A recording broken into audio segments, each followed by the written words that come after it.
విడు మొరటోడు అని వాళ్ళు వీళ్ళు ఎన్నెన్ని అన్న పసి పిల్లవాడు నవ్వాడు.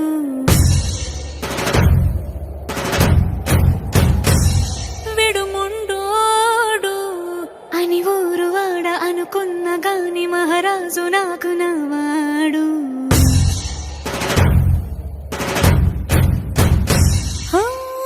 మాట పెడుసైనా మనసులో వెన్న రాయిలా ఉన్నవాడిలోన దేవుడెవరికి తెలుసును.